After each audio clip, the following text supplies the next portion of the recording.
folclore brasileiro é muito rico e muitas das suas lendas possuem contornos regionalizados, sendo muito fortes em determinadas partes do país e desconhecidos ou pouco conhecidos em outras. Esse é o caso do Corpo Seco, lenda muito conhecida no sul e sudeste, sobretudo nos estados de São Paulo, Minas Gerais, Paraná e Santa Catarina. Apesar de ser muito conhecido nesses estados, a lenda do Corpo Seco pode ainda variar neles, assumindo formas peculiares a uma região. Essa lenda é de origem europeia e foi trazida para o Brasil possivelmente pelos portugueses. Estudiosos dizem que ela pode ser encontrada em outras regiões do país, como o Nordeste. O Corpo Seco é um ser amaldiçoado, uma espécie de morto-vivo que está condenado a vagar pela terra aterrorizando as pessoas. Ele é um cadáver que foi devolvido pela terra, que não o aceita por conta das maldades que ele realizou na vida. As maldades do defunto que se transforma em corpo seco são tão grandes que nem Deus e nem o diabo quiseram receber a sua alma. Como a alma do defunto não foi aceita no céu e também não foi aceita no inferno, e a terra rejeitou devorar o corpo,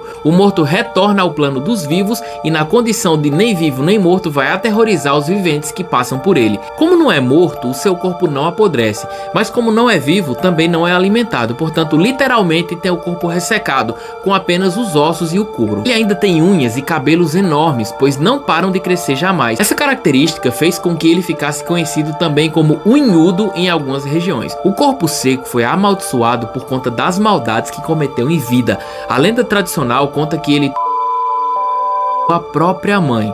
Entretanto, variações regionais da narrativa apontam que Corpo Seco foi um homem conhecido por cometer inúmeras maldades contra familiares e desconhecidos. Outras variações apontam-no como aquele que fez uma promessa para Deus e não cumpriu. O Corpo Seco é um ser amaldiçoado, mas sua única ação, segundo as lendas, é aterrorizar aqueles que o enxergam. Outra narrativa folclórica conta sobre uma alma penada que vaga pelas madrugadas invadindo propriedades de pessoas e emitindo sons assustadores, tipo assim. Ei, Nerd, eu tive um colega que eu acho que era esse corpo seco aí. Era pele e osso. E, tipo, eu tenho certeza que aquele menino ruim daquele jeito, nem Deus, nem o capeta, não queria não. E eu de que a terra também não comia ele não. Crê em Deus Pai. Aí quando eu tava na terceira série, a professora chegou pros alunos e falou: atenção, alunos, a partir de amanhã vocês vão ter educação física. Eita, que massa, professora! Nós vamos ter educação física. O que é educação física, professora? Bom, educação física é essa mesma educação que vocês estão tendo aqui, só que física. Ah, não entendi não. Bom, meu filho, eu não sei o que vocês vão fazer lá não. Chega lá, o professor de vocês de educação física diz: carai! A educação física na minha época era basicamente dar 10 voltas correndo na quadra, depois formar 4 times e ficar jogando até o tempo acabar. O problema era que era 5 horas da manhã e eu odiava acordar cedo, mas ia porque adorava jogar bola. A quadra onde era a educação física é aqui perto da minha casa, e a gente sempre chegava lá antes de 5 horas, umas 4h45, 4h50. E no primeiro dia que eu cheguei lá, um colega maior olhou pra mim e falou: ei, Adri, tu sabe que nessa quadra aqui é um cemitério indígena? Conversa da peste é essa, coceirinha? Sim, o apelido do menino era Coceirinha. Pois é, era um cemitério indígena e tem um monte de indígena enterrado embaixo dessa quadra. Oxi, e essa música começou a tocar agora por quê, hein? Hein? Tu conhece a história do negão, Adri? Não conheço a história desse negão da peste aí, não. O negão era um índio caçador. Era o melhor caçador da região, o nome dele era Quimabe. Quimabe era conhecido em toda a região do Cariri por ser um caçador implacável. E ele se aproximava de suas vítimas e as vítimas não percebiam. E ele chegava bem pertinho por trás dela e comia o caneco dela. Então, quando Quimabe morreu, ele foi enterrado nesse cemitério. E a alma de Quimabe passa todas as noites buscando uma nova presa. Aí eu fiquei com o cu na mão, porque eu só tinha 10 anos de idade e eu tava acreditando muito naquela história. Quimabe já foi visto várias vezes, sentado em cima dos refletores. Você quer ver, Adri? Quero nada, não tô nem viçando de ir atrás desse nego da peste aí pra ele comer meu toba. Não seja covarde, Adri. É uma experiência de uma vida, você não vai se arrepender. E eu morrendo de medo, mas eu fui assim mesmo. Meu amigo, quando a gente chegou lá, o menino apontou e disse: ó, negão! E correu de volta, velho. E quando ele correu e trancou o portão da quadra. E eu fiquei trancado do lado de dentro. Meu amigo, pense no desespero. Socorro, pelo amor de Deus, o negão vai comer meu toba. Abre o portão aqui, Coceirinha, pelo amor de Deus, Coceirinha, filha da mãe, que nem dizer como é, eu tô vendo o negão chegando perto. Acho que até eu completar 12, 13 anos, sempre que os meninos me viam na rua, eles diziam: Adri, cuidado com o negão. Recentemente eu assisti um filme dos anos 80 chamado Christine, o Carro Assassino. Peraí, Ney, Como assim, um carro assassino? Deixa que eu vou explicar. Uma cena no começo do filme mostra a linha de produção dos carros e todos são brancos. O único vermelho é Christine, né? E um dos caras dos mecânicos que faz a avaliação dos carros entrou em Christine e estava fumando um charuto. E aí colocou as cinzas do charuto em cima do banco, né? Oxi, foi dito e feito. Na hora que os caras chegaram na fábrica lá, que abriram a porta, o caba tava morto dentro do carro. Um camarada que era o nerd da escola, né, todo desengonçado, todo desarrumado, a mãe dele que fazia o lanche dele, né, um dia ele foi pra escola com um amigo e quando chegaram lá na escola, os valentões lá tomaram o lanche dele e meteram a porrada nele e jogaram o lanche dele e ameaçaram ele com a peixeira. Mano, foi um desmantelo da bexiga. O melhor amigo dele tava dando uma carona pra ele de volta pra casa, já que ele não tinha carro. Então quando eles estavam passando na frente da casa de um velho, eles viram um Plymouth 1950 e alguma coisa, vermelho, destruído. Mas foi amor à primeira vista. Então ele pediu pro amigo dele parar o carro e foi correndo, porque nesse carro tinha uma placa de venda. E aí ele perguntou pro velho que tava do lado: Meu senhor, quanto é o carro? Esse carro aí eu dou por 300. 250 não paga não? Perfeito, eu vou buscar o documento do carro. O amigo dele ainda tentou fazer com que ele não comprasse o carro. Ô meu irmão, tu vai comprar uma lata velha dessa, mas? Que lata velha é o quê, rapaz? Respeita o poçante do pai. Cara, 250 dólares? Esse carro não vale 50 pratas. Sabe? Com esse dinheiro aí você compra um carro decente. Esse é um carro decente, rapaz. Aí o velho chegou com os documentos. Tá aqui, meu filho, o documento. Era de meu irmão, mas ele já morreu. Aí eu tô vendendo. O nome do carro é Christine. Christine? Gostei. Gostei do nome. E aí ele voltou pra casa e quando chegou em casa falou pros pais dele que tinham comprado o carro. Pai, mãe, comprei um carro. Você tá doido? Comprar um carro sem conversar com nós? Não foi que você tirou esse dinheiro? Bom, na verdade eu juntei o verão inteiro. Tô até mais magro porque não lanchava na escola. Não, pois na minha casa você não bota carro não. Nós tinha que ter conversado. Mas esse é o problema. A gente sempre conversa aqui em casa, sabe? Sempre colocamos tudo em votação. E eu sempre perco por 2-1. Sempre fiz tudo que vocês pediram. Entrei pro xadrez ao invés da banda, sabe? Estudei, tô fazendo um curso de mecânica que eu não queria fazer. Então eu vou ficar com o carro. Diz. Agora aqui em casa você não bota não.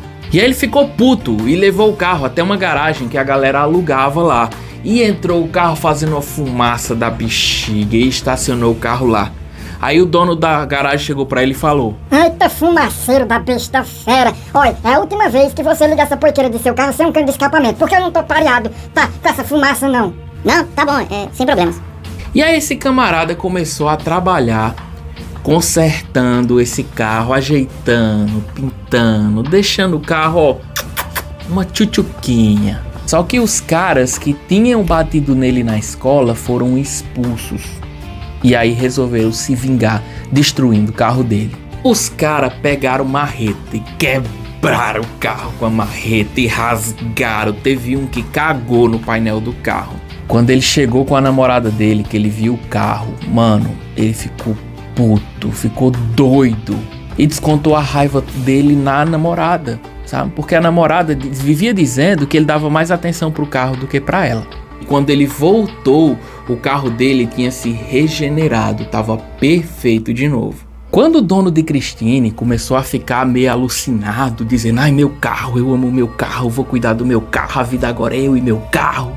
Quando percebeu essa loucura, o amigo dele foi até o velho que tinha vendido o carro e perguntou como era o irmão dele, que era dono do carro, o que tinha acontecido. Meu senhor, o seu irmão morreu de quê? Ah, meu irmão morreu dentro do carro. Morreu dentro do carro? Foi, porque a filha dele morreu dentro do carro, intoxicada, né, com gás carbônico, e ele ficou tão triste, que ele era apaixonado por isso, que ele fazia tudo por um carro, e aí ele foi e morreu também.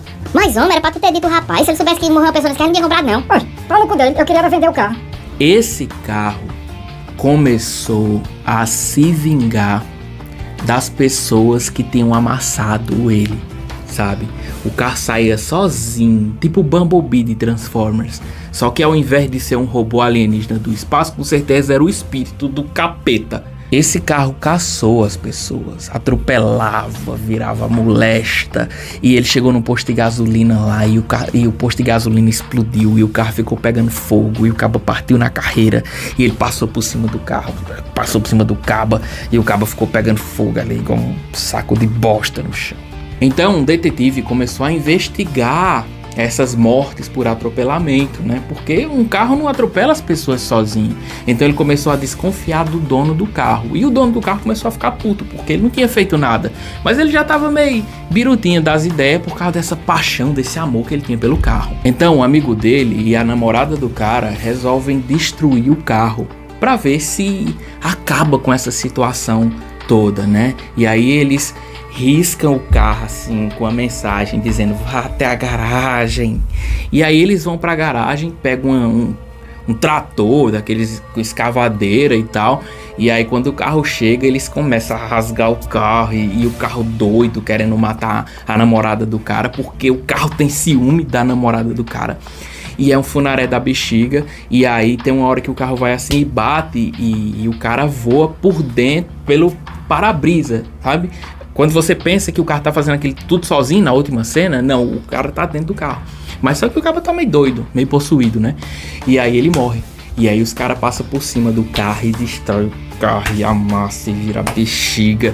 E aí eles pegam o carro e colocam num ferro velho lá que espreme o carro assim, amassa o carro todinho. Agora não tem pra onde não, né, nerd? Esse carro aí voltar não. Quando tá lá o carro parecendo um dadozinho, você começa a escutar o som de um rádio. Aí você pensa: Ah, esse carro é indestruível mesmo, viu? passa um cara com um rádio atrás, né? Pra dar aquela impressão de que o carro ainda tá vivo. Mas aí de repente vai dando um zoom assim e uma das peças mexe. Aí, meu filho, abrir espaço para um segundo filme, né? Nerd, eu não gostei muito desse filme, não. É porque eu não consegui contar direito, mas na Amazon Prime Video você consegue assistir, você vai entender e você vai gostar. Ah, bom, sendo assim, sim, eu vou assistir. Aí eu tava lá na assistência e chegou um menininho. Aí, Nerd, tudo bom, cara? Tudo bom, garoto? Diga lá o que você precisa. É o seguinte, Nerd, eu tô ligado que as histórias que as crianças vêm contar aqui em sua loja é as que estavam fazendo mais sucesso. Então eu vim contar a minha. Opa, mano, conta aí. Se for boa, eu conto pra ele, sim. É uma história que ela é muito sinistra e ela requer alguns ajustes no seu cenário. Ah, mano, vai mexer no meu cenário? Tá, vai. Alexa, desative luzes de gravação. Música de terror. Misericórdia, mano. Eu morava mais minha mãe, meu pai e meu irmão. E certa vez, o meu avô ligou pra minha mãe e disse: mande Júnior vir aqui pra casa, que ele vai dormir mais eu. Credo. E aí eu peguei minha bicicletinha, né, uma monareta vermelha que eu tinha, e parti pra casa de meu avô, que era uns 3 ou 4 quarteirão de distância lá de casa, né. E aí tinha que dar uma volta da bexiga, e tinha uma rua que a bicha já era sinistra de dia. Imagine de noite, era uma escuridão, porque tinha muitas árvores, e as luzes dos postes não iluminavam bem a iluminação pública da rua. E os transeuntes, as pessoas, os públicos, os animaizinhos, todos ficavam no escuro. Caralho, mano. Até imaginei a rua aqui tão sinistra. E aí eu pensei, vou passar do tiro, vai ser mais ligeiro do que o Usain Bolt. E aí eu passei bem ligeiro e tinha uma árvore muito antiga. E quando eu fui passando por essa árvore, uma sombra começou a me perseguir. E eu pedalei como se minha vida dependesse disso, porque eu acho que realmente dependia, nerd. E aí, quando eu estava quase saindo da rua, que eu fui cruzar a rua, veio um carro desgovernado, com pessoas bêbadas, e me atropelou. E eu morri! Ah, mano. Ah, você vem com essa. Ah, você é um fantasma, você morreu. Caralho, mano, o menino sumiu. Puta que pariu. O menino era um fantasma mesmo. Opa, né? Eu tinha se abaixado pra amarrar meu tênis. Aí, como eu tava dizendo, aí eu morri de medo, porque eu pensei que eu ia morrer de verdade. Ah, mano, que isso? Vai matar o capeta do coração. E aí, tu vai contar a minha história sinistra? E, mano, é história sinistra, rapaz. História velha paia. Vá-se embora daqui. Eu vou, mas eu volto. Cuidado ao dormir, nerd, porque eu estarei lá.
Por que você não conseguiu dormir ainda, amor?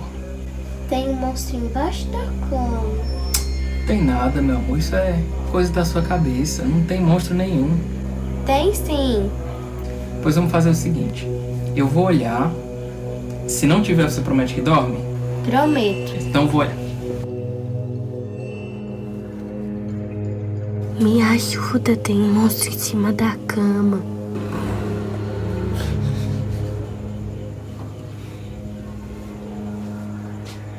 Eu não falei pra você? Não tem nada embaixo da cama. Vai dormir? Já tá na hora de dormir. Droga.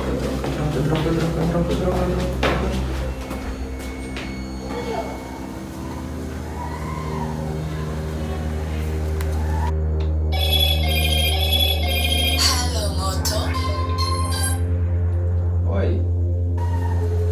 Vem pra cá agora. Tá, tô indo pra aí.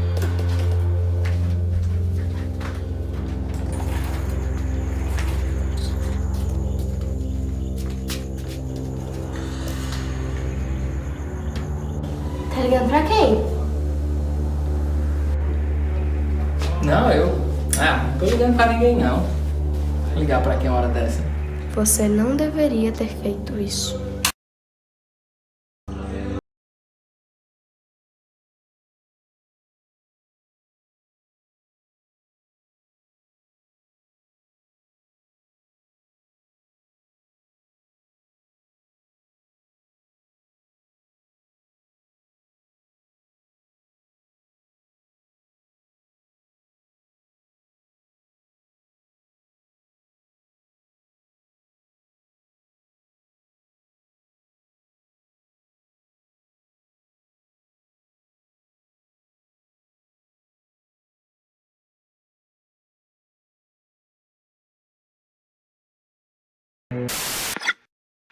Diz a lenda que um ladrão de órgãos rondava a internet à procura de órgãos para o mercado negro. Suas vítimas eram desde crianças até adultos e sempre conseguia capturá-las por causa da sua esperteza na internet. Uma delas foi o pequeno Leandro, um menino alegre que tinha 11 anos e vivia num bairro nobre em São Paulo. No último Natal, por ter se comportado muito bem durante o ano, ganhou um presente da sua tia, um jogo virtual. Além de proporcionar diversão ao garoto, o jogo permitia ele conversar com outros usuários do mundo todo. Infelizmente, a inocência de Leandro diante deles seria fatal. Certo dia, Leandro conheceu um novo usuário que se chamava Lord Zagodra. O tal usuário mostrava-se um ótimo jogador. Isso chamou a atenção de Leandro, que resolveu iniciar um bate-papo com ele. O usuário mandou um link para o menino, onde haveriam novos truques e macetes para melhorar o desempenho no jogo. Naquela noite, seus pais haviam saído e ele encontrava-se sozinho em sua casa. Mediações perfeitas e propícias para um ataque do perigoso Facínora. Na manhã seguinte, o corpo de Leandro é encontrado na banheira sem os rins. Ele havia sido vítima do ladrão de órgãos. O acontecimento vai parar na polícia. O investigador Luiz Donato fica encarregado do caso. Casado e pai de uma jovem garota chamada Ana Beatriz, recebe através da perícia algumas informações sobre o suspeito. Analisando o computador utilizado por Leandro, percebe que o site enviado pelo ladrão havia rastreado o endereço do garoto, facilitando o ataque. Além disso, percebeu também que o nickname Lord Zagodo nada mais era do que um anagrama para ladrão de órgãos. Luiz continua vasculhando informações pela internet que poderiam ser decisivas para encontrar o perigoso suspeito, mas suas tentativas falharam. Enquanto isso, o ladrão de órgãos fazia mais uma vítima, Lorena, uma jovem de 22 anos que estava desesperada atrás de um namorado e encontrou nos chats da internet a forma de arranjar um novo amor. Infelizmente, Lorena conhece e começa a se interessar pelo ladrão de órgãos, disfarçado com o codinome de Rafael Pereira. Ela marca um encontro com ele no bosque da cidade. Ótima ideia, viu, amiga? Chegando lá, Lorena aguarda no carro a chegada do seu suposto novo amor. Ao ouvir os ruídos de uma moto, abaixa o vidro do carro e avista um homem de capacete se aproximando. Agindo rapidamente, o ladrão abre a porta e leva até o nariz de Lorena um pano com uma substância capaz de dopá-la. A jovem desmaia e o ladrão realiza mais uma operação. O detetive Donato descobre o caso de Lorena e fica muito abalado. A cidade está em alerta e a maioria das famílias proíbe o uso da internet. Entretanto, graças a uma nova investigação da perícia, é descoberta a residência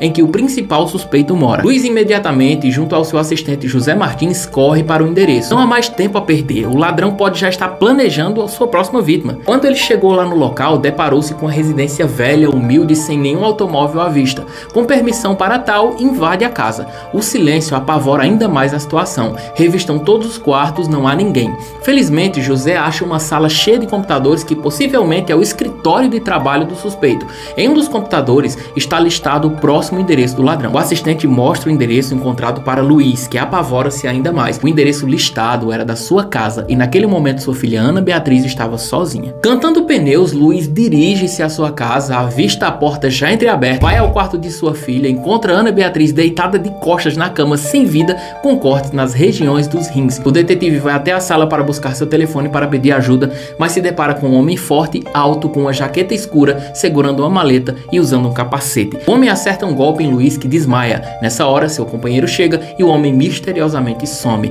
Até hoje, o ladrão de órgãos procura sua próxima vítima. Um colecionador de arte deu uma entrevista ao jornal britânico The Mirror, dizendo que tinha comprado um quadro em uma loja da cidade dele lá e que depois de ter comprado essa obra, algumas coisas estranhas aconteceram com ele. Na entrevista, ele revelou que quando foi comprar esse quadro, a dona da loja disse o seguinte: Tu vai comprar esse quadro aí mesmo? Vou, rapaz, não me agradei dessa pintura. Rapaz, se eu fosse o senhor, não comprava não, porque isso aí é do capeta. Conversa da molesta é essa? Um bocado de gente já comprou esse quadro e ele acaba voltando pra cá, porque diz que não aguenta não. Ah, isso é besteira.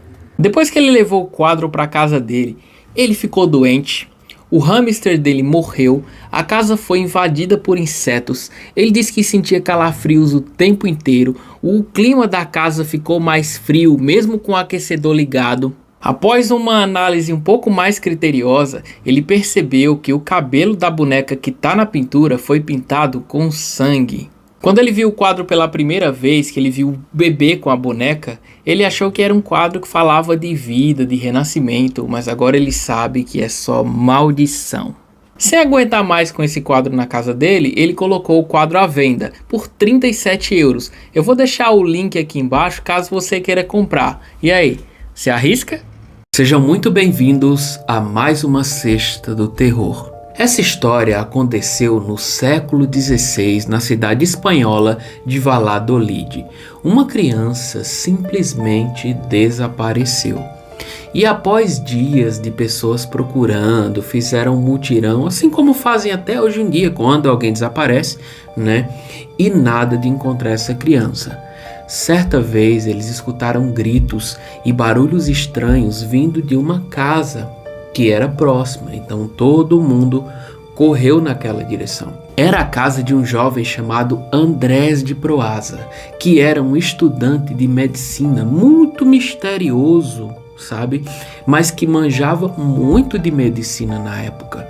Quando eles entraram na casa, o corpo da criança estava estendida em uma mesa e dissecado, né? E vários outros corpos de animais assim espalhados por toda a casa, e ele sentado em uma cadeira. Quando foi questionado a respeito do que havia acontecido, ele assumiu, né, de que havia sequestrado e tirado a vida da criança, né, para fazer estudos da anatomia humana. Ele falou também que fez um pacto com o capeta, né, e que era através da cadeira que ele estava sentado que ele entrava em contato com o capiroto lá para meio que lhe dar informações, sabedoria, esse tipo de coisa. E aparentemente, pelo trabalho que ele fazia, parece que sim, que ele tinha certo auxílio do diabo. Ele também revelou que qualquer médico que se sentasse naquela cadeira, por ela ser amaldiçoada, também conseguiria falar com o capeta, né? Também conseguiria fazer uma ligação com o diabo lá e obter qualquer tipo de informação que lhe fosse solicitado, né? E que se uma pessoa que não fosse médica sentasse, morreria em mais ou menos 3 dias. É claro que ele foi levado à prisão e tratado como louco, né? Porque isso não é conversa de quem seja são, mas muita gente acredita que realmente aconteceu, tanto que em um museu na cidade de Valladolid tem essa cadeira chamada de cadeira do diabo, né? E relatos dizem que 2 pessoas que ousaram sentar nessa cadeira acabaram falecendo poucos dias depois. E você acredita nessa história? Ou acha que é boato? Acha que é mais uma das lendas que acontece por aí? Comenta aqui embaixo para eu saber se você acredita ou não. E comenta também qual história você quer que eu conte aqui na Sexta do Terror. Beijo no coração de vocês. Vivam para sempre e até a próxima sexta. O caso todo começou em setembro de 2001 com Kevin Menes, dono de uma loja restauradora de móveis. Procurando por novos produtos em uma venda de garagem, ele se interessou por uma antiga caixa de vinhos que pertencia anteriormente à falecida esposa do Dr. Ravella, organizador da venda. Sua neta, que possuía certa afeição pelo objeto, o negociou com o Sr. Menes. Ao abrir a caixa, Menes encontrou os seguintes itens: 2 moedas, 2 mechas de cabelo, uma loira e uma morena presas com elástico, um pedaço de granito com a palavra Shalom escrita em hebreu, uma taça de vinho dourada e um candelabro de ferro. Dias mais tarde, Menes viajou a trabalho e Jenny Howerton, sua funcionária, ficou encarregada de tomar conta da loja. Não demorou muito para que coisas estranhas começassem a acontecer após o homem ir embora. Jane ouviu o barulho de vidro quebrando, sentiu um odor desagradável, viu objetos pesados caírem e lâmpadas oscilarem. Desesperada, ligou para o patrão, mas ele, do outro lado da linha, não ouviu nada além de uma voz assustada o xingando. A funcionária ficou gravemente abalada com o ocorrido, demitiu-se do emprego e até mudou de cidade. Kevin, também assustado com o evento, manteve tudo em segredo, mas passou a querer se livrar da caixa. Como o aniversário da mãe se aproximava, ele a presenteou com o objeto maldito. Isso é que é amor de filho, viu? Porém, ao abri-lo, a senhora Ida Menes teve um derrame e paralisou metade do seu corpo, impedindo-a de falar. Com gestos, apontou para a caixa tentando sinalizar o responsável pelo seu mal, mas ninguém entendeu nada. Um casal comprou a caixa na loja de Menes, mas logo devolveu com um bilhete dizendo: "Isso tem uma estranheza sombria." Em uma nova tentativa, Kevin tentou passar a caixa para seu irmão, mas esse alegava sentir odores terríveis em sua casa quando o objeto estava lá, então recusou. No ano seguinte, a família do Sr. Menes foi passar um fim de semana em sua casa. Coincidentemente ou não, todos sonharam com a bruxa os agredindo. Kevin inclusive acordou com marcas pelo corpo.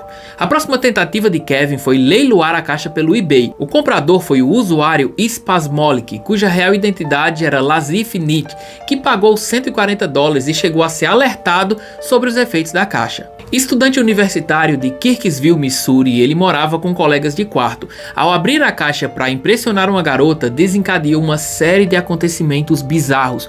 O menino ficou apavorado com forte odor, o comportamento esquisito dos insetos, os objetos eletrônicos estragando e sua visão periférica falhando. Ele relatava tudo em seu blog e, em certo momento, também fez um leilão no eBay. O próximo comprador foi Jason Hexton, diretor do Museu de Medicina Osteopática de Kirksville, Missouri. Impressionado com as histórias sobre o artefato, ele pagou $280 para o usuário. O diretor pretendia analisar o objeto de perto para tentar descobrir o motivo dos estranhos acontecimentos. Pouco tempo depois, acordou um dia com o olho direito inchado, como se tivesse sido picado por algum inseto. Também passou a sentir fadiga, congestão, tosses fortes e presenças constantes de gosto metálico na boca, além do cheiro de flores e de urina de gato. Jason, com motivo, passou a temer pela sua família e contatou Kevin Menes, o primeiro comprador, para saber o que estava acontecendo com ele. Determinados, eles foram até a casa onde a caixa foi comprada pela primeira vez para descobrir suas origens. O que Jason e Kevin descobriram na casa da família Ravella foi um tanto perturbador. A história da caixa remontava exatamente ao ano de 1938 na Polônia.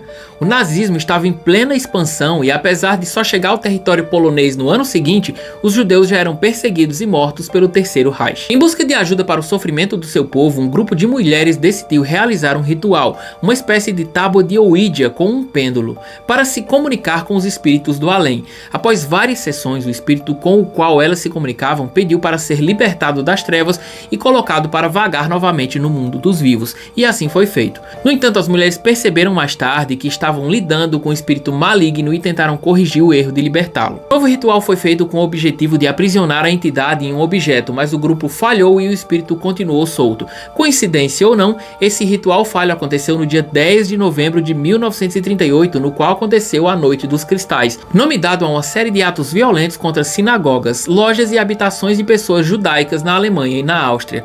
Depois do fim da guerra, uma das participantes das sessões originais decidiu tentar mais uma vez o ritual de aprisionamento. Dessa vez deu certo e a entidade foi presa na caixa de vinho.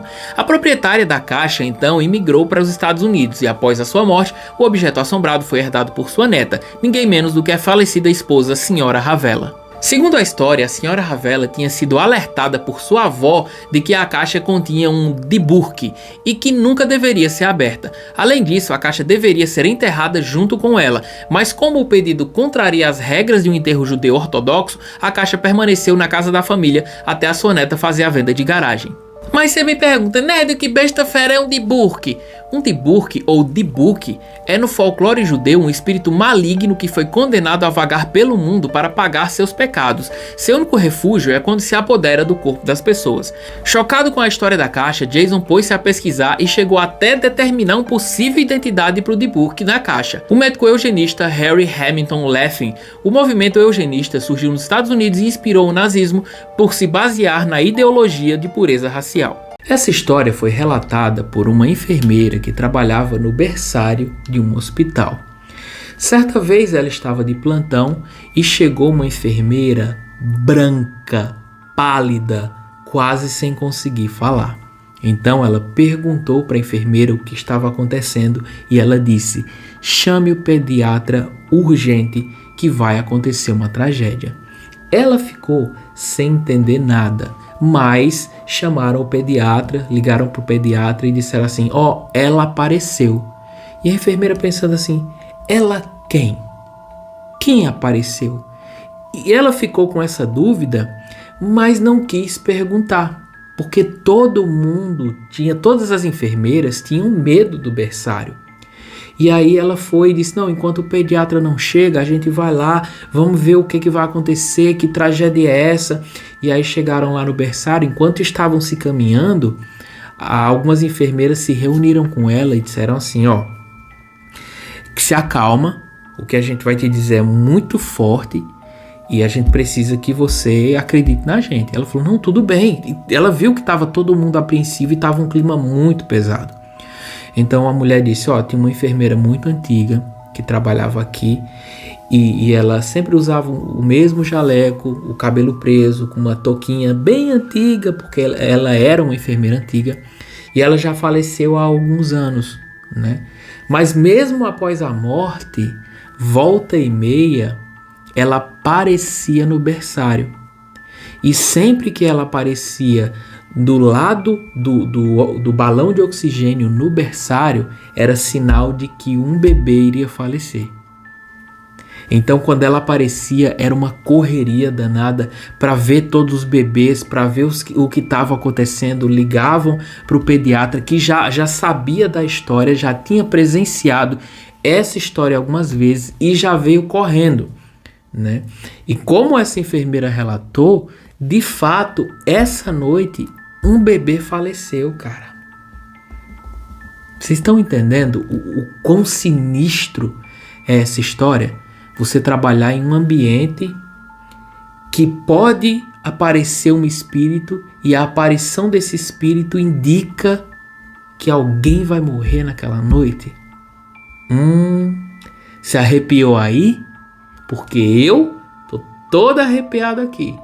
Gente do céu. Ela disse que trabalhou lá nesse hospital por mais alguns meses, né? E um tempo depois, o espírito dessa enfermeira simplesmente parou de aparecer, né? E as coisas voltaram ao normal. Mas ficou essa história e ficou esse trauma que ela vai levar pro resto da vida. Então, galera, muito obrigado por assistirem mais uma Sexta do Terror. Beijo no coração de vocês. Vivam para sempre e até sexta. Olá, sejam todos muito bem-vindos a mais uma Sexta do Terror. Eu sei que você deve estar se perguntando: meu Deus, o nerd enlouqueceu, ele enlouqueceu. Não, ele fez uma cirurgia na cara, operou aquela nareba zona dele. E também porque toda vez que eu ficava perto dele, não era, seu nerd? Me faltava o ar, eu ficava perto dele assim. Então, daqui pra frente, ou pelo menos um dia, né? Minha cara vai ser essa daqui. Eu que sempre quis ser um menino de verdade. Minha sincronia com a mão aqui não é muito boa. Então vai ter momentos que não vai ser sincronizado. Vai ter momentos que eu vou estar falando e a minha boca não vai estar mexendo. Tipo assim, ó, desse jeito. Então vocês imaginam que é a minha imaginação que tá falando nessa hora, tá bom? Então pode ser assim. Eu posso aparecer também de outra forma. Vou mostrar. Assim, com grandes poderes, vem grandes responsabilidades. Gwen, eu posso aparecer assim também, com os pobres de patati e patatá. Alguém aí sabe por que não existe fopleta? Mas na maioria das vezes vai ser assim. Então, deixa eu começar com a história da Sexta do Terror. Vamos lá, DJ, solta o pancadão. Caralho, meu irmão já cansou, doido. Tu é doido? Vamos lá. E eu trouxe pra vocês a história da lenda da Tek Tek. Em uma escola no Japão, uma garota sofria bullying diariamente dos seus colegas, até mesmo quando estava indo pra casa. Ele não deixava limpar de jeito nenhum. A menina tinha medo daquelas cigarras, né? E o menino zombava dela. Eu sei que vocês perceberam que eu mudei de lado porque eu troquei de mão, porque eu cansei. Vamos lá. Um dia, quando ela tava voltando pra casa, os meninos seguiram ela, e quando ela tava parada na estação de trem, esperando o trem dela passar, eles aproveitaram a oportunidade pra colocar uma cigarra no seu ombro. A menina ficou muito assustada e acabou se desequilibrando e caindo nos trilhos. Enquanto os meninos riam, o trem se aproximou e torou a menina no meio.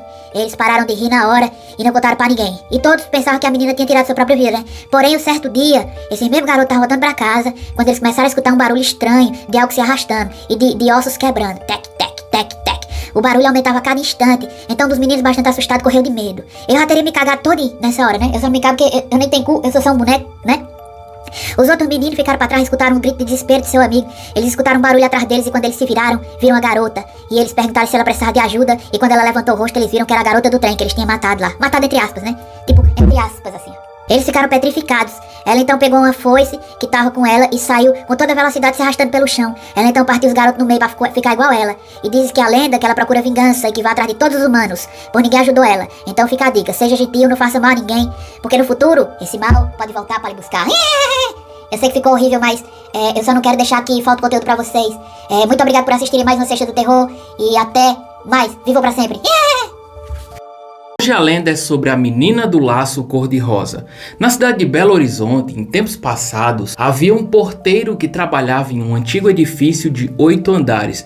Sua rotina era tranquila, até que uma garota misteriosa apareceu em sua vida. A criança, com cerca de 10 anos, vestia-se sempre da mesma maneira. Um sapato branco, um vestido também branco, com uma fita cor-de-rosa na cintura e um laço da mesma cor da fita amarrado em seus cabelos. A menina apareceu pela primeira vez na portaria do prédio e com sua voz suave e inocente perguntou se poderia subir até o 8º andar. O porteiro, cativado pela presença da criança, permitiu que ela subisse sem hesitar. Que porteiro ruim, hein? Os dias se passaram e a menina do laço cor-de-rosa continuou a visitar o prédio com frequência.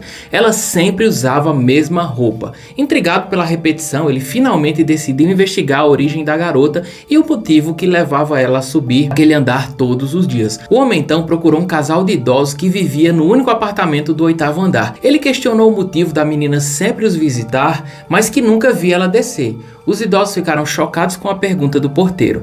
Eles olharam para uma antiga fotografia em que a menina usava exatamente o mesmo vestido branco e o mesmo lacinho cor-de-rosa nos cabelos. Com espanto, o casal de velhinhos revelou a verdadeira e perturbadora história por trás daquela garotinha. A menina que o porteiro via não era uma criança viva, mas sim o espírito de sua neta que havia falecido de maneira trágica e prematura dentro daquele apartamento do 8º andar. Vítima de negligência por parte dos pais, ela continuava a vagar pelo prédio, presa entre os mundos dos vivos e dos mortos. O zelador ficou horrorizado com a revelação. Compreendeu que a menina estava ligada ao 8º andar, onde encontrara seu trágico e prematuro fim.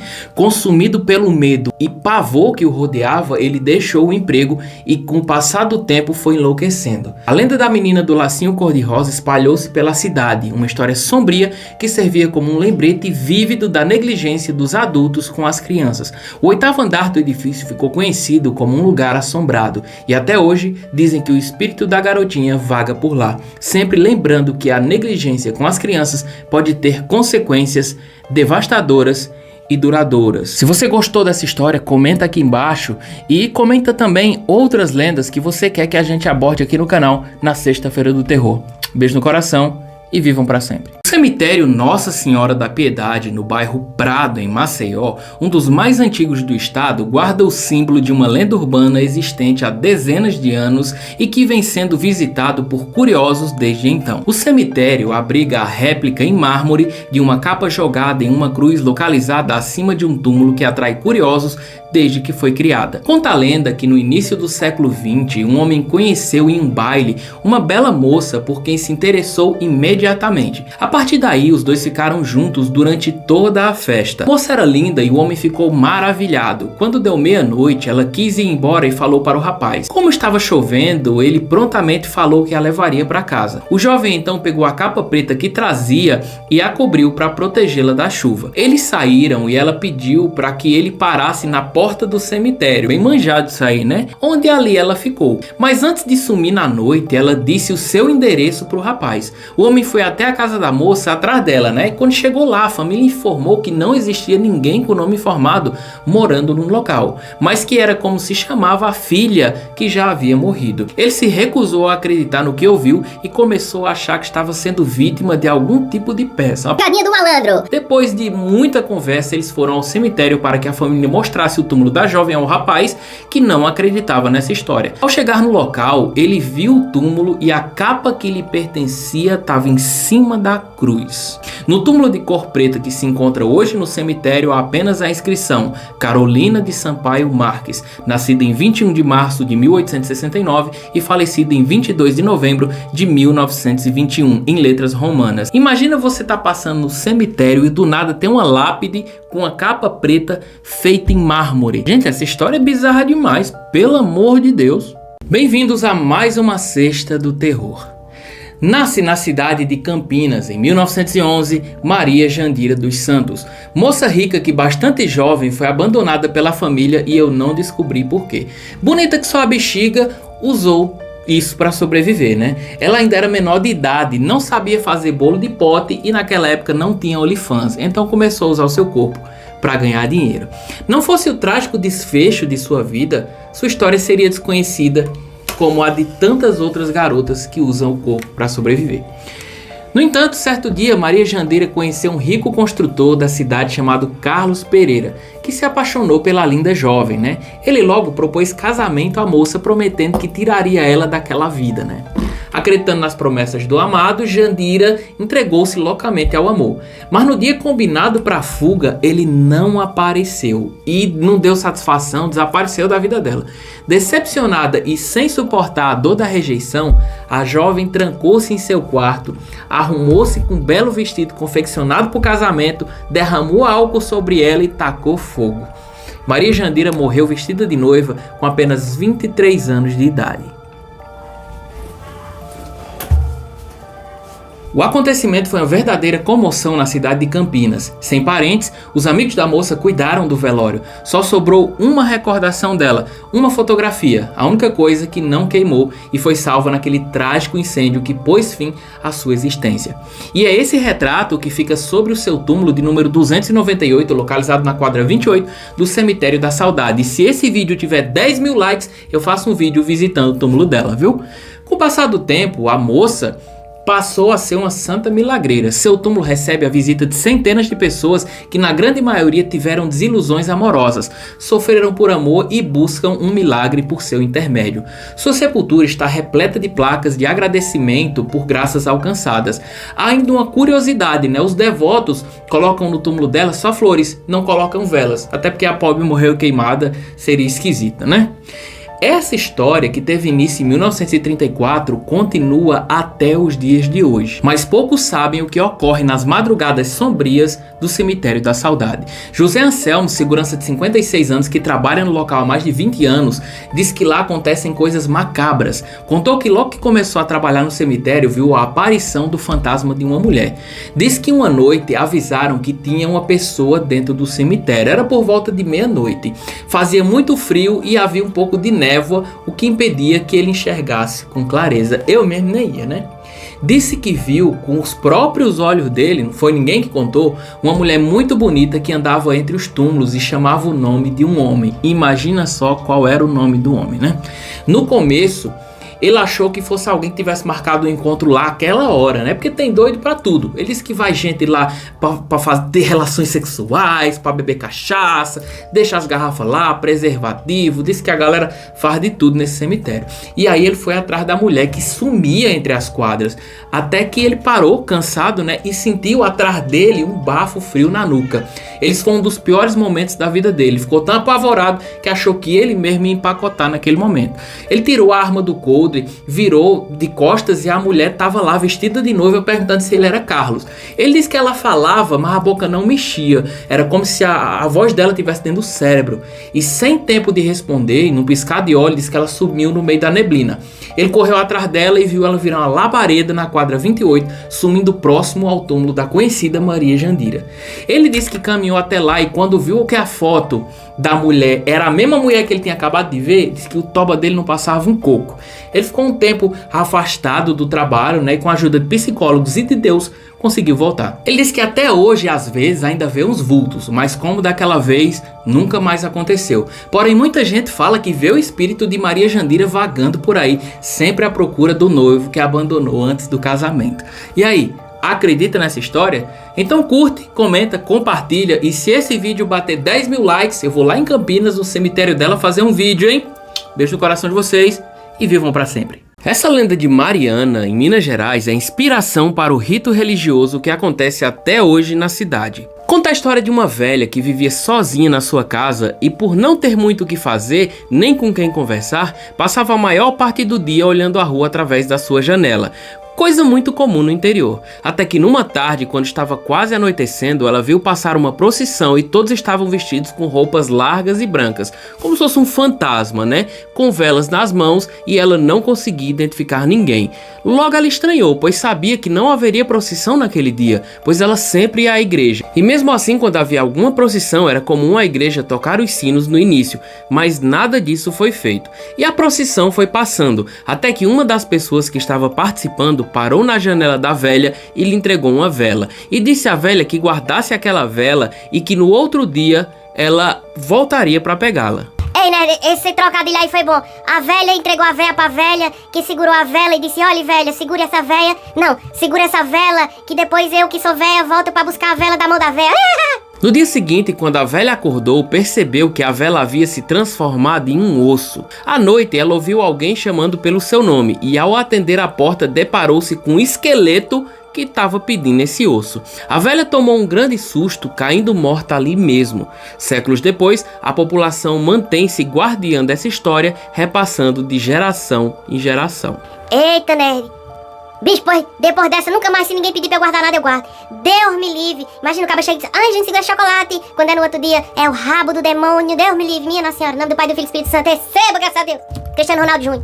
E após um tempo desempregada, uma mulher resolveu ouvir os conselhos de uma amiga e fazer um curso de técnica em enfermagem. Após concluir o curso, ela imediatamente foi contratada em um antigo hospital da cidade dela, que estava precisando de uma pessoa para trabalhar durante o turno da noite. Quando ela chegou lá, a enfermeira-chefe foi logo avisando qual era o trabalho dela. Oi, mulher. Rapaz, seu trabalho aqui é muito simples, viu? Você vai ficar sentada aqui na recepção e tem essas luzezinhas vermelhas aqui, tá? Se essa luz aqui acender, por exemplo, quer dizer que o paciente do quarto 4 da cama número 2 tá precisando de algum tipo de assistência. Então você vai até lá ver o que tá acontecendo e se você não conseguir resolver o problema, você avisa pra outra enfermeira que esteja de plantão. Pronto, só isso mesmo, né? Sim, só isso. Nos vemos amanhã pela manhã. E ela tava lá de boa na lagoa, olhando o Instagram dela, quando de repente uma luz acendeu. Aí ela foi até o quarto. Quando ela chegou lá, a cama que era correspondente à luz que tinha acendido, não tinha nenhum paciente. Aí ela voltou sem entender. Alguns minutos depois, outra luz acendeu. E quando ela chegou lá, mais uma vez, não tinha nenhum paciente na cama. Agora lascou, as bostas dessas luzes vão ficar acendendo a noite todinha. A enfermeira-chefe podia ter pelo menos me dito que essas poiqueiras estavam com problema. Na manhã seguinte, quando a enfermeira-chefe chegou, ela tratou logo de contar o que tinha acontecido. Mulher, a noite aqui foi uma loucura, viu? Nem me fale, eu trabalho aqui há mais de 10 anos, sei muito bem o que acontece nesse hospital. Pois é, a senhora tinha que ter me avisado que essas luzes estão com defeito. Ou é a luz ou é o botão lá. Porque ficar acendendo a noite toda, eu fui não sei quantas vezes no quarto, cheguei lá, não tinha ninguém. Na verdade, não são as luzes que estão com problema. Como não tá com problema? Se não tem ninguém lá e acende aqui? Pois é, eu vou te contar, mas não se assuste. 3 empresas de eletrônica já vieram e revisaram essa fiação, nesses botões, essas luzes, e tá tudo funcionando perfeitamente. O que a senhora tá querendo dizer? Bom, o que eu tô querendo dizer é que há muito tempo essas luzes começaram a acender, né? E aí a gente achou que era problema na fiação mesmo e tal, mas aí o pessoal veio, olhou e disse que não era nada demais. Aí a gente fez uma reunião e começou a perceber que as luzes que acendiam eram correspondentes a camas de pacientes que tinham morrido nas últimas 48 horas. Conversa da peste é essa? Pois é, e aqui nesse hospital é um horror. Quando você falou assim, nossa, foi uma loucura, que a gente já sabe como é. Escuta choro de menino, grito, risada, até arrastar de corrente a gente escuta. Eu não vou ficar aqui não. Não, mulher, fique. Se você sair, é a quarta pessoa que sai depois do primeiro dia. Com toda razão. Quem é o doido que vai ficar aqui? Bom, tem enfermeira que fica porque não acredita, né? Eu acredito nessas coisas, por isso eu tô sempre com um terçozinho aqui, né? Mas a gente acaba acostumando, mulher. Volta e meia você leva um susto aqui, um susto ali, sua pressão baixa, o ambiente esfria, mas a gente acostuma. Acostuma é uma porra. Eu vou me embora, não quero nem saber. Mulher, volta aqui. Eu aumento teu salário. Não é nessas coisas todas, não. Eu te dou um terço também. Próximo eu vou falar que o problema nas luzes é elétrico.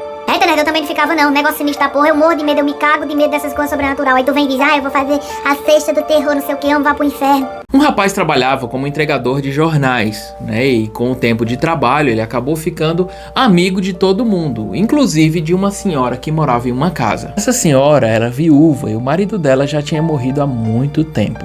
Ele sempre entregava o jornal pra ela, tinha toda aquela liberdade na casa dela, ela oferecia biscoitos, chá, era uma amizade muito bacana. Ele tava de olho no iPhone, que eu sei. Cara, cala sua boca, é história de terror, fica se metendo com palhaçada. Foi mal, desculpa aí, gente, continua a história de terror aí. E aí certo dia ele chegou pra entregar o jornal pra ela, né? E ela não tava ali na frente da casa onde ela sempre estava.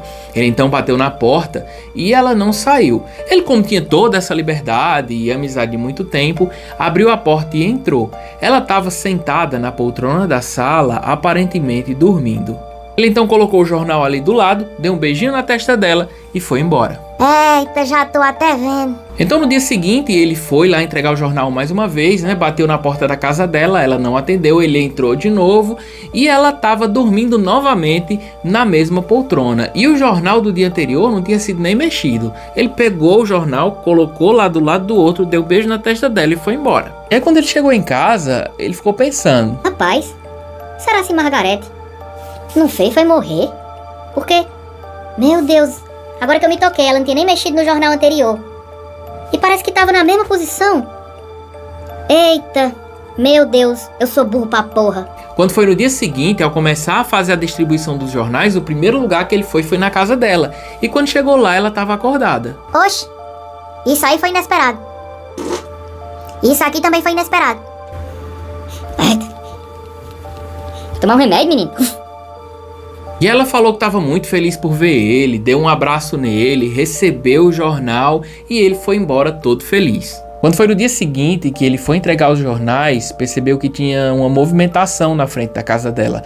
E ele foi lá ver e os policiais informaram que ela havia morrido. Quando ele entrou na casa, encontrou ela morta lá naquela poltrona, no mesmo lugarzinho do jeito que ela estava. E os peritos disseram que ela morreu há 3 dias. Peraí, Nery, peraí.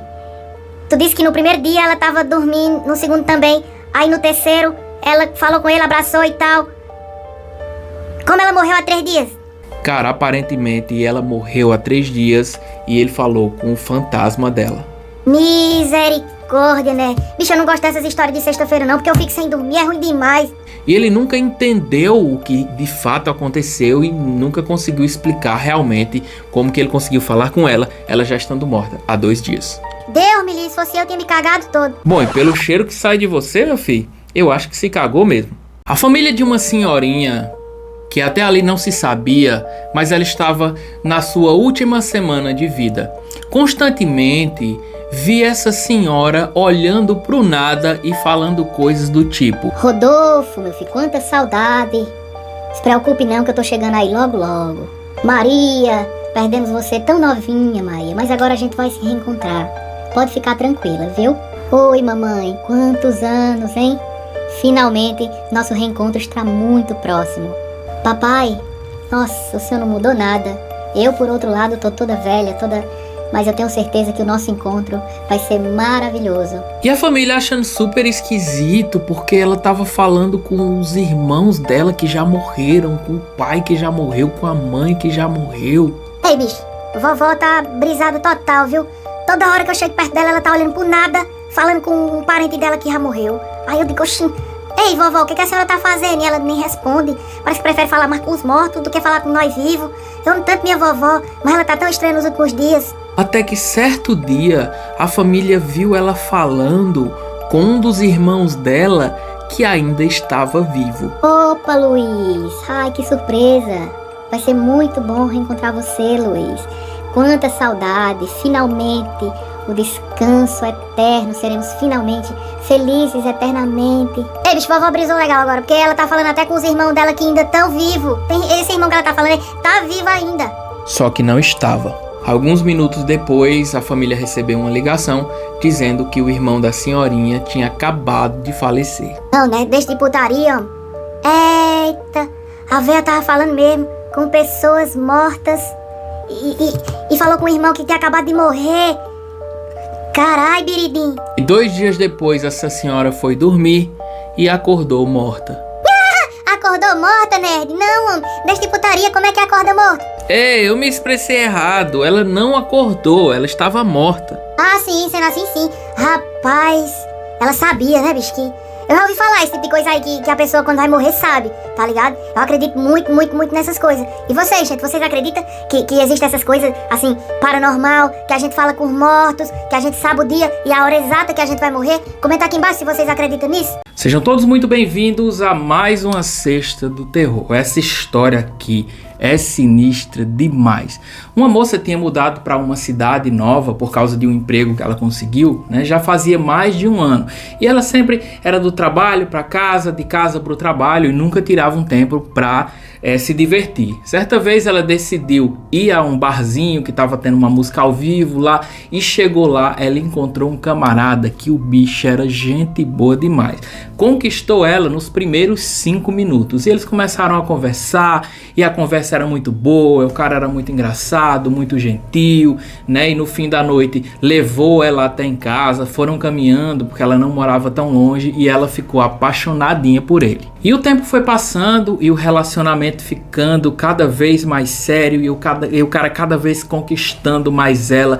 Era um cara que levava presentes para ela, levava ela em jantares, levava ela em passeios e ela estava vivendo o sonho porque ela nunca tinha tido um relacionamento tão feliz quanto aquele. Certa vez ela estava em um barzinho com ele e ele saiu para ir ao banheiro e quando saiu uma moça se aproximou e falou: Ei, amiga, tu tá namorando com aquele rapaz que foi no banheiro, é? Então sim, a gente é recente, mas estamos namorando sim. Homem e mulher, caia fora. Pelo amor de Deus, ou você se lasca. Conversa da peste é essa? Ó, ele tá vindo aí, ó. Saia daí. E ela ficou com aquilo na cabeça e o cara chegou, né? Opa, desculpa a demora. Quem era aquela moça que tava conversando contigo? Não, era só pedindo informação. Ah, sim. Tá bom. Mas a partir daquele momento, o camarada começou a agir de forma estranha. Mudou a senha do celular, estava sempre observando ela, vigiando, começou a ter crises de ciúme e ela começou a ficar preocupada. Certa vez ele chegou para ela e falou que o apartamento dele ia ser reformado e ele não teria para onde ir e perguntou se poderia ficar uns dias na casa dela. Ela ficou meio assim, mas resolveu aceitar. Então, faltando apenas 3 dias para o cara mudar para o apartamento dela, ela encontrou novamente a moça que tinha encontrado ela lá no bar. Oi, mulher, e aí? Diga que terminou com ele. Terminei nada, mulher, mas ele realmente ficou muito estranho depois daquele dia. Por que tu disse que eu tenho que terminar? Aquele homem é um louco, tá? Ele já me perseguiu, já perseguiu várias amigas minhas. Começa o relacionamento, a coisa mais linda, depois persegue, agride a gente. Já foi preso, já foram lá na casa dele e viram que ele fazia rituais de magia negra, sacrificando animais. Mulher do céu, que conversa da peste é essa? Pois é, quando eu vi você com ele, eu pensei, é a vítima da vez. Então, minha filha, vaze, dê linha na pipa antes que comece a acontecer com você, se é que já não começou. Nesse momento, o cara chegou e deu um empurrão na mulher e começaram uma briga. A mulher começou a gritar, ela começou a segurar o cara e tirar. E nesse momento, um vizinho que era policial chegou e deteve o cara, né? E aí levou ele pra delegacia e começou-se uma investigação e realmente ficou comprovado que ele fazia rituais de magia negra e que naquele momento ele estava tentando, né, levar ela para fazer um ritual com ela, para sacrificá-la para ter a vida eterna. Ele foi preso imediatamente, né? Houve lá um julgamento onde ela compareceu, né? Ele foi preso por maus tratos a animais e pai, não sei o que, mas disse que quando saísse da prisão ia atrás dela. E você, o que faria no lugar dela? Ir embora, Mandava matar o cabo na prisão. Eu não sei o que é que eu faria não. Comenta aqui embaixo pra eu ficar sabendo. Se você assistiu o vídeo até aqui, comenta nos comentários ritual, beleza? Se você ainda não é inscrito, se inscreva e não esqueça de deixar o like que ajuda demais a gente aqui no canal. Beijo no coração de vocês, vivam para sempre e até a próxima sexta. Sejam todos muito bem-vindos a mais uma Sexta do Terror. Um homem chamado Pedro, ele era fascinado por essa questão de ocultismo, de necromancia, de espíritos, fantasmas, demônios. Ele assistia filmes, assistia séries, lia livros a respeito, pesquisava sobre isso na internet, porque ele queria muito que isso se tornasse realidade. Nessa sede de que isso fosse real, ele começou a inventar coisas para pregar peças nos seus amigos. Tirava pedra em cima da casa do cara à noite, chegou a pular no quintal e ficar fazendo sons estranhos. Acendia vela na casa das pessoas, na porta do trabalho dos amigos. Chegou a instalar lâmpadas inteligentes na casa dos amigos e por meio de aplicativo ficava acendendo e apagando. Controlava a TV dos amigos também pelo celular para abrir no YouTube passando um trailer de um filme de terror ou um documentário falando sobre espíritos, demônios. E os amigos começaram a ficar perturbados e ele muito feliz com aquelas. E aí ele foi pegando cada vez mais pesado, chegando a colocar galinhas e ratos mortos nas bolsas das pessoas, dos colegas de trabalho, nas portas, enviar em caixa pelo correio, sabe? O negócio começou a ficar muito bizarro. Quando ele tava nos ambientes, ele ficava, nossa, você viu aquilo? Nossa, eu tô sentindo uma presença, não sei o que, pra assustar os amigos, né? Aí os amigos começaram a desconfiar dele justamente por ele ser um amante desse tipo de coisa, né? E aí começaram a fazer a mesma coisa com ele. Começaram a enviar coisa pra ele, começaram a apagar as luzes do apartamento dele e ele começou a ficar piradinho e reclamar com os amigos. Gente, vocês não acreditam, a luz lá de casa ficou piscando, a televisão ligou, o som tava de toda altura, eu fico escutando os barulhos. Ah, não vem com essa não, que a gente sabe que é você que faz isso aí e tá fazendo pra assustar a gente. Tá, eu assumo que eu fiz isso aí, peço desculpa por isso, mas agora tá acontecendo de verdade comigo. É, mas a gente não acredita em você não. E esse cara começou a ficar perturbado, e os amigos começaram a pegar cada vez mais pesado com ele pra se vingar, até que um dia ele surtou no trabalho dele, começou a quebrar as coisas, teve um ataque de pânico achando que alguém tava perseguindo ele. Calma, cara, tá, a gente para. É a gente que tá fazendo isso aqui, pô, a gente só queria se vingar do que você tava fazendo. Não é vocês não, eu tenho certeza disso, você só tá falando isso pra me deixar tranquilo, mas tem alguém me perseguindo, tem alguém por aqui, meu Deus, e quer me matar. Cara, não tem ninguém querendo fazer nada com você não, pelo amor de Deus, era uma brincadeira. Sai de perto de mim, ninguém me toque. E esse cara surtou, meu irmão, e começou a quebrar tudo. Aí os seguranças chegaram, né, e seguraram ele, e ele teve uns ataques, aí levaram pro hospital. Posteriormente, internaram ele em uma clínica psiquiátrica e ele nunca mais voltou a ser quem ele era. Os amigos vão visitar ele na clínica psiquiátrica e ele não fala com coisa, fica falando de espíritos, de demônios, que tem alguém ali e que vão pegar ele e que vira molesta lá. Moral da história, gente, espiritismo, esse negócio de ocultismo é coisa séria, gente. Não brinca com isso. Não tenta contato, não faz nada parecido, porque enquanto você tá ali tentando é muito animado, muito feliz, mas quando uma entidade, um espírito, algo começa a te perturbar, a aparecer para você, a aparecer nos seus sonhos, aí você se arrepende de ter feito e aí pode ser tarde demais. Então segue o meu conselho, galera. Se você assistiu até aqui, comenta ocultismo nos comentários e fala se você gostou dessa história e qual outra você quer que eu conte aqui. Se você é novo aqui no canal, por favor, se inscreva e não esqueça de curtir e deixar o seu like, que é praticamente a mesma coisa.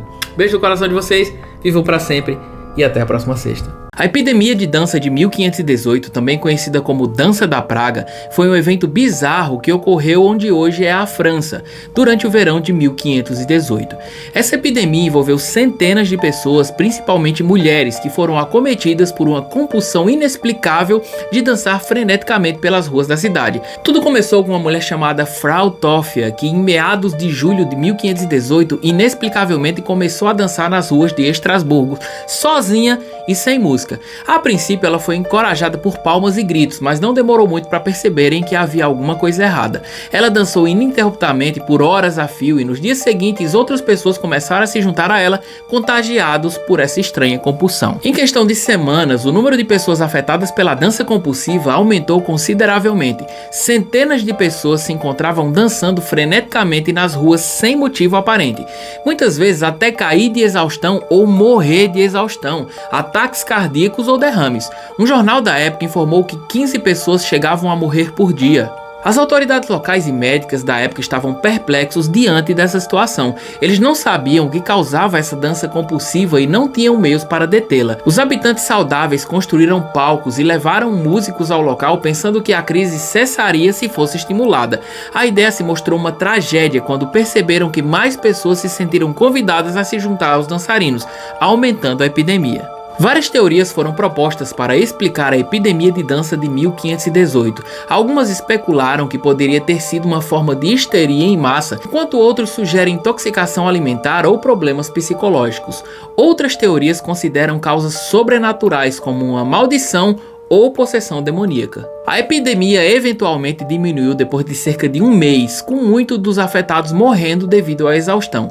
À medida que o número de dançarinos diminuía, a epidemia perdeu força até cessar completamente. A epidemia de dança de 1518 deixou um legado duradouro como um exemplo notório de histeria em massa. Ainda hoje, historiadores, médicos e psicólogos tentam entender o que realmente causou esse estranho fenômeno. Teorias modernas incluem envenenamento por fungos alucinógenos presentes no pão e no centeio, doenças neurológicas e psicológicas ou mesmo uma forma extrema de dança ritual. A epidemia de dança de 1518 é um dos eventos mais enigmáticos da história, destacando a complexidade do comportamento humano e a dificuldade de compreender eventos inexplicáveis que ocorrem em grupos de pessoas. Independente da causa real, continua sendo um exemplo fascinante de como a história pode nos apresentar mistérios sem respostas definitivas. Em 2010, cientistas italianos, após alguns anos de pesquisa, conseguiram reproduzir a dança e publicaram no site da revista Science Magazine. Nossa equipe teve acesso ao vídeo e vamos deixar aqui no fim do vídeo para vocês tirarem as suas próprias conclusões.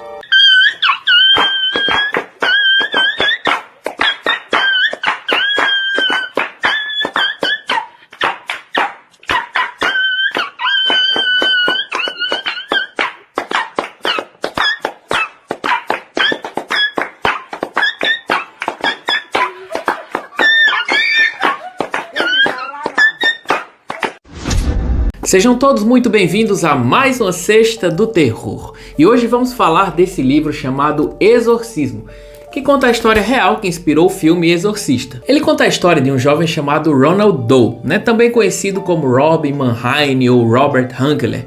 Ronald tinha 13 anos e começou a ser aterrorizado após a morte da sua tia Harriet. Ela havia ensinado o adolescente a usar o tabuleiro Ouija, e desde o seu falecimento, coisas estranhas começaram a atormentar o garoto. Sons de arranhões, chão se movendo, eventos inexplicáveis, tudo isso levou a família a procurar a ajuda de especialistas da época. E em fevereiro de 1949, o padre católico local chamado E. Albert Hughes conseguiu a autorização para realizar o exorcismo do jovem. Ronald foi amarrado no colchão para que o exorcismo acontecesse, mas o padre não foi capaz de chegar até o fim. Como não tiveram sucesso, a família foi até St. Louis e conseguiram contato com outro padre, Walter H. Halloran. E em março de 1949, mais um exorcismo seria realizado em Ronald, dessa vez com a presença de vários assistentes. Arranhões surgiram no corpo do menino, o colchão se movia sozinho, gritos, explosões de agressividade, objetos voando sem explicação pelo cômodo e em estado de transe, a voz do menino assumia um tom gutural, tipo uma coisa que não dava para uma criança daquela idade. Tudo isso pode ser visto no filme O Exorcista, de 1974. O exorcismo perdurou por mais de um mês, mas os padres não desistiram. A última sessão de exorcismo aconteceu no dia 18 de abril de 1949, quando os padres convocaram São Miguel Arcanjo para expulsar o demônio do corpo de Ronald. Após afirmarem que São Miguel lutaria contra Satanás pela alma do garotinho, Ronald saiu do transe minutos depois e disse: ele se foi, enquanto contava sobre a visão de São Miguel vencendo Satanás em um grande campo de batalha. É relatado que após tudo isso, o adolescente não apresentou mais nenhum comportamento anormal ou violento e passou a viver uma vida normal depois do fim do exorcismo. Mas e você? Sabia que essa era a verdadeira história por trás de O Exorcista? Já havia ouvido falar desse caso de possessão? Divide com a gente nos comentários. Beijo no coração de vocês, até a próxima sexta e vivam para sempre. Sejam bem-vindos a mais uma Sexta do Terror. Eu vou contar para vocês a história do casal Perron que deu origem ao filme Invocação do Mal. Tudo começou em janeiro de 1971, quando o casal Roger e Caroline Perron se muda com as 5 filhas para uma propriedade em Rhode Island, um pequeno estado dos Estados Unidos. A casa ficava em uma fazenda e era grande e espaçosa, com 10 quartos. Certamente seria muito confortável para toda a família. Isso foi o que eles pensaram, né? Porém, pouco tempo após se mudarem, naquele inverno hostil, todos começaram a sentir que o local tinha uma energia pesada, como se o ar fosse mais carregado, né? Eles sentiam uns cheiros esquisitos, uns barulhos, né? As crianças pequenas não conseguiam dormir à noite, pois ouviam ocasionalmente vozes e lamentos que saíam das paredes. Depois, as assombrações passaram a ser mais frequentes e mais evidentes.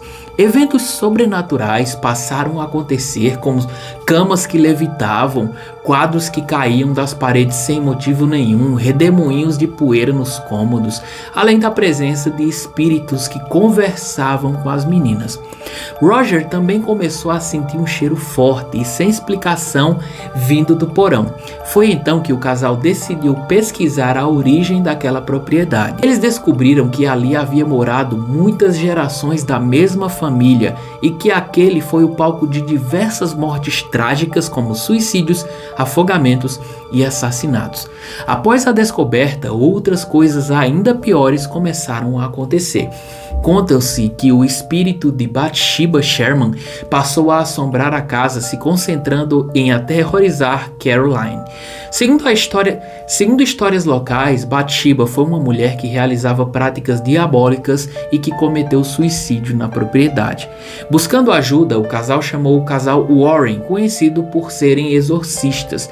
Assim, muitos rituais foram realizados naquele lugar, buscando expulsar os espíritos atormentados, até que finalmente conseguiram ter paz. Se você quer saber mais sobre essa história, assista o filme Invocação do Mal de 2013. Se você gostou, comenta aqui embaixo e comenta também alguma história que você queira que eu conte. Se você ainda não é inscrito, inscreva-se, por favor, e não esqueça de dar o like. Muito obrigado por assistirem mais uma Sexta do Terror. Beijo no coração de vocês, vivam pra sempre e até a próxima sexta. Essa história aconteceu no Piauí. Eita, mas por que é que tudo de ruim acontece no Piauí? Eu acho que é porque é quente e é tipo mais perto de lá de baixo, tá ligado? Mas, viu? Ei, isso é Piauiofobia do povo do Piauí. Certo dia, um menino chegou em casa e começou a agir de forma estranha. E mãe que é mãe, percebe quando o filho tá estranho, né? Aí ela foi e questionou. Menino, por que tu tá andando, falando e agindo dessa forma? Tu não é assim? Oxe, a senhora aqui tá brisada, viu? Eu toda vida fui assim, eu sou desenrolado demais. Sim, tem uma novidade. Conheci um novo amiguinho, ele é gente boa que só. Pense, um anjo. Ah, que bom! Você tava precisando de um amigo mesmo, uma boa influência pra você. Oh, e ele é uma ótima influência. O problema é que era um amigo imaginário. E vocês já viram que nessas histórias, principalmente numa história contada na Sexta do Terror, esse amigo imaginário não é boa coisa. E a situação começou a piorar, o menino começou a ficar respondão, começou a ficar chato, começou a ficar igual todos os adolescentes hoje em dia, né? Júnior, meu filho, bota o lixo pra fora, por favor. Bote você, porque eu tô ocupado aqui brincando com o Toby. Menino, quem diabo é Toby? Toby é o meu amigo, meu parceiro, meu irmão, meu camarada, como diria Roberto Carlos. É ele mesmo. Sei não, hein? Tá precisando ir na missa. Não fale essa palavra perto de mim. Nem de Toby, viu? Missa não é legal, não é Toby. Ele contou uma piada. Eu acho que daqui a pouco é o Toby que sai correndo de medo dessa criança. E a situação foi piorando, piorando, piorando. E a mãe foi enlouquecendo com as ações do menino. O menino começou a quebrar prato, rasgar roupa, começar a fazer um monte de coisa esquisita, igual os adolescentes fazem hoje. Mãe, vem aqui agora. Eu quero dinheiro pra eu comprar xilito. Não, meu filho, eu não tenho não. Dê seus pulos, porque senão eu e Toby vamos infernizar a sua vida. Não é, Toby? Como é? Toby é uma figura, a senhora tem que conhecer ele. Crê em Deus Pai. E a mãe, ela começou a não aguentar mais, porque a situação chegou num nível crítico, sabe? O menino saía de noite e ficava horas fora de casa, igual os adolescentes fazem hoje, e aí quebrava coisa, abusava dos animaizinhos, cometia maldade com os animalzinhos, fazia traquinagem com os vizinhos, até que a mãe simplesmente virou a chave, enlouqueceu e o próprio filho. Eita, né? Não, homem. É sério, a mãe fez isso com o menino. Só porque o bichinho era traquina? Pois é. Tome cuidado em sua vida, porque você anda aprontando muito. Oxe, Deus o livre. Não, eu vou voltar até pro catecismo, partiu o hashtag. Eu e tu, né, Toby? Como é, menino? É brincadeira, né? Não tem Toby nenhum aqui, não.